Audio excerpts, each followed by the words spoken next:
The Upward Spiral by Alex Korb. Depression can feel like being stuck in a deep, dark hole with no way out.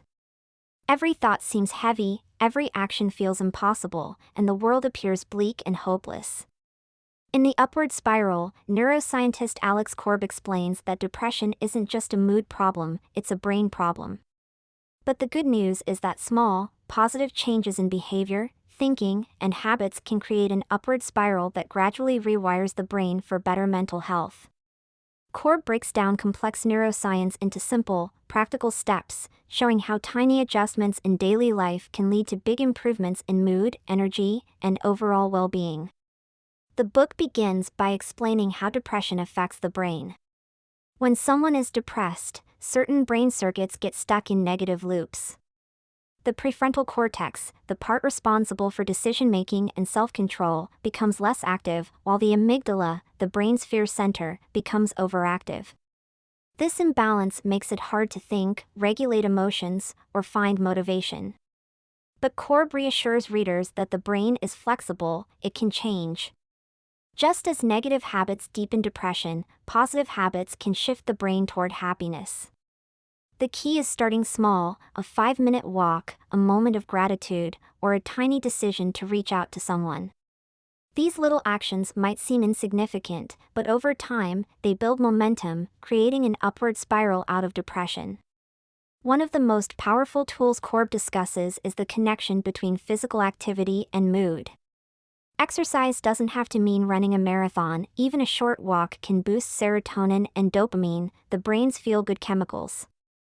Movement also reduces inflammation, which is linked to depression, and helps regulate the body's stress response. Korb explains that when people are depressed, they often feel too exhausted to exercise, but waiting for motivation to strike is a trap. Instead, he suggests starting with the smallest possible step, standing up, stretching, or walking to the mailbox. These tiny actions send signals to the brain that change is possible, making it easier to take the next step. Over time, these small wins add up, creating a positive feedback loop that makes it easier to stay active. Sleep is another critical factor in the upward spiral. Depression often disrupts sleep. Some people can't sleep at all, while others sleep too much but still wake up exhausted. Korb explains how poor sleep worsens mood by throwing off the brain's chemistry and increasing stress hormones. To break this cycle, he suggests simple sleep hygiene tips, keeping a consistent bedtime, avoiding screens before bed, and getting sunlight in the morning to reset the body's internal clock. Even small improvements in sleep can make a big difference in energy and outlook. For those who struggle with racing thoughts at night, Korb recommends writing down worries before bed or practicing deep breathing to calm the mind. Better sleep doesn't cure depression overnight, but it's a foundational step that makes every other step easier. The way we think about ourselves and the world also plays a huge role in depression. Negative thought patterns, like self-criticism, hopelessness, or feeling like a burden, keep the brain stuck in a downward spiral. Korb introduces cognitive techniques to challenge these thoughts, similar to CBT, cognitive behavioral therapy. For example, instead of thinking, "I'm a failure," he suggests asking, "Is that really true? What evidence do I have against that thought?" Over time, this practice rewires the brain to default to more balanced thinking. Gratitude is another powerful tool. Even in deep depression, finding one small thing to appreciate, like a warm cup of tea or a kind text, can shift brain activity in a positive direction. Korb acknowledges that gratitude can feel impossible when depressed, so he advises starting small, just noticing one neutral or slightly good thing each day. Social connections are another essential part of the upward spiral. Depression often makes people withdraw from others, but isolation only deepens the depression.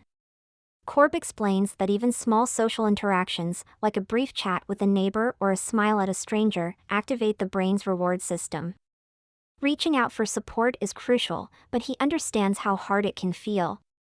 Instead of waiting until you feel ready, he suggests setting tiny goals, like sending one text to a friend or attending a low-pressure group activity. The brain is wired for connection, and even small steps toward social engagement can start shifting mood. Decision-making is another area where depression creates obstacles. When the prefrontal cortex is underactive, even simple choices feel overwhelming. Korb suggests simplifying decisions by breaking them into smaller steps or using routines to reduce mental fatigue. For example, planning meals or outfits in advance frees up mental energy for more important tasks. He also emphasizes the power of tiny decisions, like making the bed or washing one dish, to create a sense of accomplishment. These small wins build confidence and momentum, making it easier to tackle bigger challenges. Self-compassion is a recurring theme in the book. Depression often comes with harsh self-judgment, but beating yourself up only deepens the spiral. Korb explains that self-criticism activates the brain's threat response while self-compassion soothes it. Instead of thinking, "I'm so lazy," he suggests reframing it, "I'm struggling right now, and that's okay." Treating yourself with kindness, as you would a close friend, reduces stress and makes it easier to take positive steps. Finally, Korb discusses the importance of long-term habits to maintain the upward spiral. Recovery isn't linear, and setbacks are normal, but building a toolkit of strategies, exercise, sleep, social connection, positive thinking, creates resilience. The book ends on a hopeful note: depression is not a life sentence. By understanding how the brain works and taking small, consistent steps, anyone can create an upward spiral toward better mental health. The upward spiral doesn't promise quick fixes, but it offers something better: a science-backed roadmap out of depression, one small step at a time. The message is clear: you don't have to change everything at once. Just start where you are, take one tiny action, and trust that the spiral will carry you upward. Thanks for your time. See you later.